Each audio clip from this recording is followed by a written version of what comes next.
Nancy sebagai perwakilan dari kelompok 1. Pada kesempatan kali ini, kami akan membahas topik mengenai kebersamaan dalam perbedaan sebagai kesepakatan menuju negara kesatuan.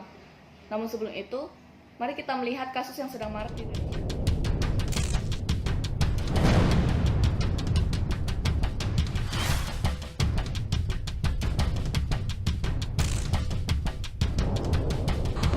Pertanyaan saya sama Bapak, apakah ini hanya himbauan atau kewajiban? Bagi SMK 2, Ya, ini adalah kewajiban. kewajiban saya. Ya.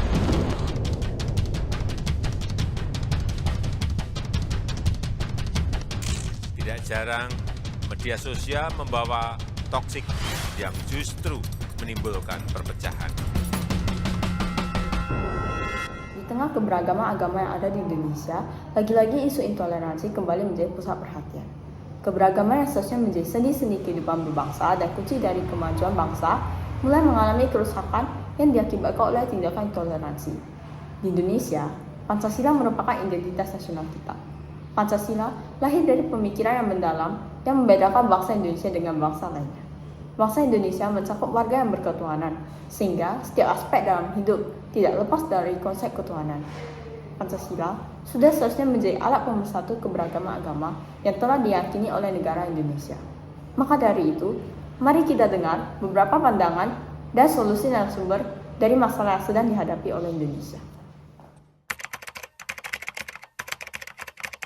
Adalah untuk menyadari bahwa justru memang karena ada beragam budaya, ada beragam ras dan agama, justru itu menjadi kekuatan gitu ya bagi orang-orang Indonesia gitu. Justru dari kalau kita sudah sadar seperti itu, kalau kita itu memiliki keunggulan itu, maka dari itu kalau kita ingin maju, ya kita harus bersatu. Aku pikir nggak ada satu dasar atau satu jawaban yang lebih baik daripada Pancasila sebagai 5 pilar ideologi negara yang dirumuskan oleh para pahlawan Indonesia. Nah, saat kita ngomong atau bicara tentang kebersamaan, kita pasti semua setuju bahwa bersama itu tidak harus selalu semuanya sama. Gitu. Jadi bersama itu tidak harus selalu semuanya sama. Bisa jadi di antara satu sama lain ada perbedaan, baik itu warna kulit, baik itu kepercayaan, suku, ras, atau budaya. Nah, jadi kemerdekaan Indonesia kalau misalnya kita melihat sejarah bangsa kita, itu diraih karena kesatuan negara bukan didasarkan pada agama tertentu ya. Ketika di dalam tempat saya kuliah pun saya belajar juga tentang sidang DPUPKI, sidang PPKI, di mana saat itu mereka merumuskan mengganti sila pertama Pancasila dari kewajiban menjalankan agama syariat Islam menjadi ketuhanan yang Maha Esa. Nah, menurut saya ini satu pemikiran yang amazing ya, yang luar biasa. Saat itu, zaman itu bisa berpikiran seperti itu. Pikiran di mana adanya rasa menghargai kepercayaan satu sama lain. Dan selain itu, dari Pancasila juga kita bisa belajar bahwa bagaimana kita perlu memperjuangkan hak-hak kemanusiaan. Kita perlu yang namanya menjunjung tinggi persatuan Indonesia, kita perlu demokrasi, dan kita juga perlu mengusahakan keadilan dan kesejahteraan bangsa Indonesia. Jadi sudah sangat baik dan sangat luar biasa Pancasila itu sendiri sebagai dasar negara. Itulah yang saya pikir itu ya yang mempersatukan, bukan dari faktor agama, bukan dari faktor warna kulit atau faktor ras, tapi dari faktor dasar negara, yaitu Pancasila itu sendiri. Saya pribadi, kami di perbatasan ini selama ini merasa pembangunan ini kurang merata. Jadi dari pembangunan itu timbullah mungkin kecemburuan sosial, kecemburuan ekonomi, atau mungkin ada yang merasa tergelimi. Katakanlah anaknya tidak dapat pendidikan yang kualitasnya sama dengan di Jawa atau di Sumatera. Jadi di benak kami di kampung ini perbandingannya ke Malaysia Timur, ya negara Malaysia yang katakanlah pendidikannya lebih oke. Sementara untuk peraturan atau regulasi yang ada oleh pemerintah Republik Indonesia ini kan sama berlaku untuk masyarakat muslim pun sama. Kami harus bayar pajak, ya kan? Kami harus bayar lampu penerangan jalan, sementara jalan kami berdebu. Ya, jadi menurut hemat saya yang perlu dijadikan dasar itu pemerataan pembangunan kalau sekarang. Ya, balik lagi ke Pancasila gitu ya. Karena memang di situ kan seperti yang kalau agama itu kan contohnya kayak yang pertama kan ketuhanan yang Maha Esa. Ya itu kita nggak ngomongin agama spesifik yang mana, tapi ya untuk semuanya, yaitu kita bisa memiliki kebebasan beragama seperti itu. Dan juga dari sila-sila lainnya juga sama-sama konsisten gitu, bahwa kita ini harus seragam gitu ya, maksudnya sama-sama orang Indonesia, sama-sama bangsa Indonesia gitu. Jadi kita identitas kita adalah bukan apa golongan kita, apa ras kita, tapi melainkan ya kita adalah bangsa Indonesia yang beragam seperti itu. Walaupun beragam bukan artinya kita nggak seragam, nggak bersatu, bisa justru dalam keberagaman kita bersatu, yaitu Bhinneka Tunggal Ika. Aku pikir satu kesadaran atau konsep ini kan didapat dari pengalaman peristiwa hidup. Ada proses dan ada waktu. Jadi kesadaran ini berangkat dari bahwa kita lahir di negara Indonesia. Kita besar di Indonesia, kita tinggal di Indonesia yang punya dasar negara Pancasila. Nah, aku berangkat dari generasi muda ya, karena kita masih muda, aku juga masih muda. Nah, sebagai generasi muda khususnya, saya mengamati teman-teman kelas saya, teman-teman sebaya, adik-adik kelas saya dulu, dan saya juga mengalami sendiri beberapa tahun terakhir bahwa satu hal yang tidak biasa bagi anak muda zaman now istilahnya, untuk kita itu hidup berdampingan dengan orang lain. Saya melihat teknologi, kita menggunakan internet, kita menggunakan media sosial, kita cenderung memilih siapa yang mau di-follow, siapa yang tidak. Itu kan berdasarkan selera sendiri. Kita follow dia, kita add friend ke dia, itu karena kita ada kesamaan. Nah, kita cenderung memilih apa yang sama, apa yang sefrekuensi. Tapi kita cenderung tidak ditentukan berdasarkan satu yang namanya satu penghargaan, satu keistimewaan, satu privilege di Indonesia di tengah keberagaman. Nah, karena itu juga saya pikir apa yang bisa kita lakukan gitu ya. Yang bisa kita lakukan kesadaran ini untuk bisa sampai semua orang itu bisa sadar. Nah, sebagai gereja, aku berangkat dari gereja. Kita sebagai gereja bisa melakukan yang namanya pembinaan. Bahwa kita sebagai orang-orang percaya, kita melihat bagaimana cara hidup Tuhan Yesus, masa pelayanannya. Yesus mengajarkan bukan hanya mengasihi sesama, tapi juga mengasihi musuh, mengasihi orang-orang yang tidak menghargai, mengasihi orang-orang yang tidak layak dikasih, karena dasarnya adalah kasih, yaitu Allah mengasihi kita. Nah, sebagai sekolah, di tempat saya sekolah dulu pun, itu diajarkan yang namanya mata pelajaran ya, Pancasila atau mata pelajaran PPKN, zaman saya ya. Nah, itu bukan hanya diajarkan kepada siswa, tapi saya pikir juga semua guru-guru sekolah, baik di sekolah negeri, sekolah swasta, itu perlu menunjukkan keteladanan hidup kepada siswa sejak masih remaja. Sehingga ketika remaja ini, anak-anak muda ini berangkat kuliah, udah toleransi agama itu udah nggak perlu dipertanyakan lagi. Itu akan dengan sendirinya akan terjadi dan terwujud. Nah, sebagai masyarakat, kita kan hidup di tengah-tengah masyarakat.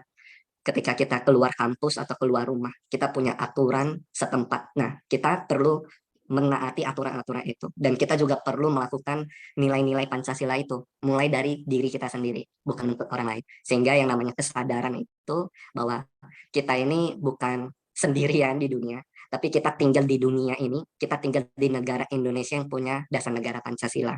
Dan juga jangan lupa semboyan Bhinneka Tunggal Ika. Cinta akan daerahnya masing-masing, ya. Dari awal kita ini memang harus cinta daerah kita lah, cinta kampung kita.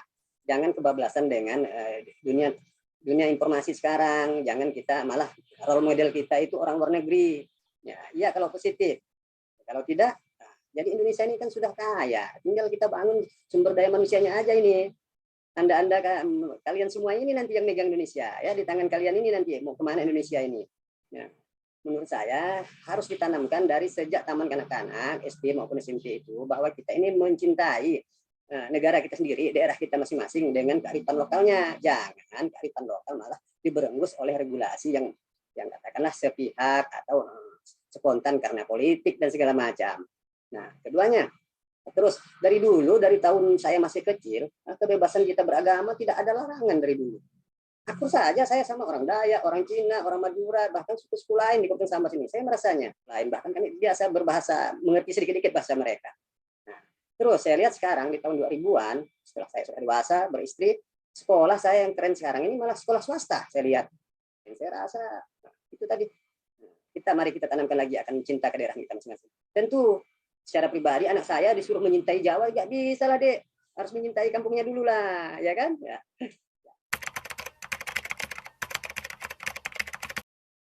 Mungkin perlu ada kebijakan khusus deh untuk dunia pendidikan. Jadi untuk zaman ini sekarang nih ya, tahun 2020 ke atas ini kan, kayaknya perlu aturan pemerintah deh atau regulasi khusus yang minimal sekolah swasta itu tingkat SMA atau seterusnya ke atasnya lah baru swasta, sehingga anak-anak dari kecil sudah tidak terkotak-kotak deh. Coba bayangkan kalau kalian ini dari SD, SMP udah bersatu dengan suku-suku Indonesia, dengan multi agama yang ada, itu kan sudah tidak asing di pikiran bawah sadar kita. Nah, coba sekarang bandingkan.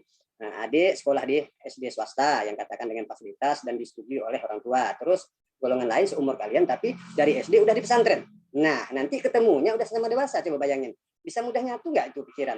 Kan sulit. Apalagi nanti kalian ada kepentingan. Ditambah politik, ditambah isu dunia. Ya kan? Jadi pendapat saya. Kalau untuk jangka panjangnya, ya segeralah buatlah aturan itu. Aturan, regulasi sesuai dengan daerahnya masing-masing lah ya. Nah, untuk jangka pendeknya segerakan asimilasi gitu, segerakanlah pergaulan antara kunjungan dibanyakin lah antara sekolah swasta dengan pesantren, dibiasakanlah mereka sudah tidak asing melihat saudara seumurnya itu.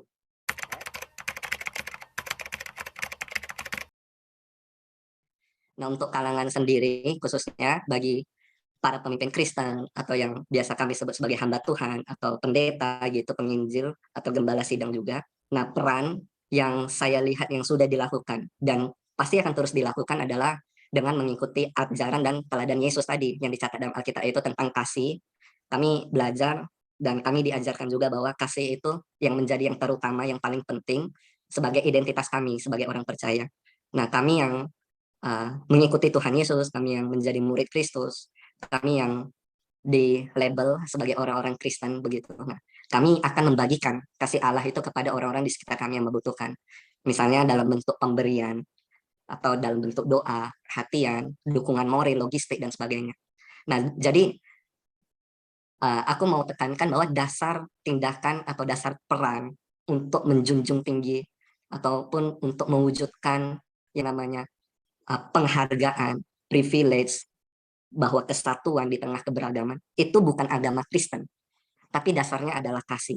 Nah, sebab kalau misalnya agama Kristen atau agama-agama lain, itu yang kita jadikan sebagai dasar dalam mengusahakan kesatuan di tengah keberagaman, makanya akan terjadi yang seperti yang ada di berita-berita gitu, yaitu radikalisme, intoleransi, seperti yang dilakukan ISIS. Ya, kita tahu ISIS dikecam, diperangi, ingin dimusnahkan oleh dunia, seluruh dunia. Sampai saat ini, kasus ini masih terus berlanjut.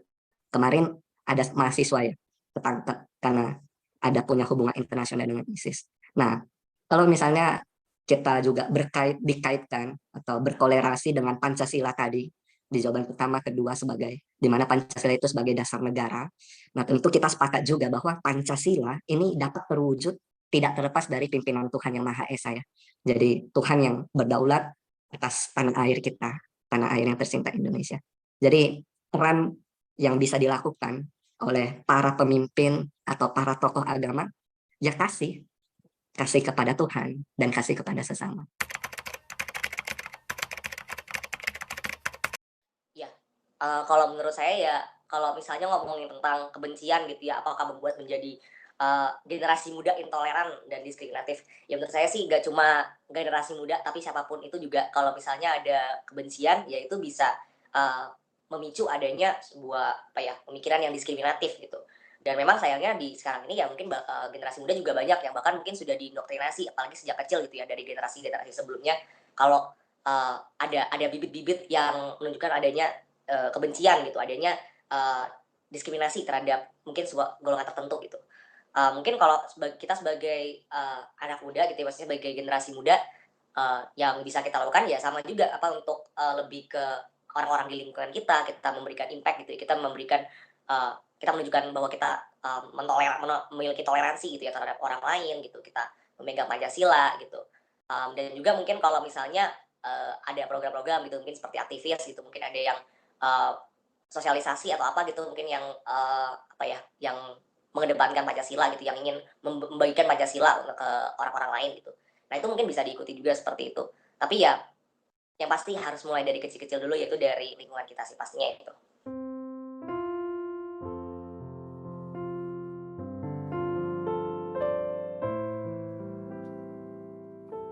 Beda agama, satu bangsa, satu tanah air, Indonesia.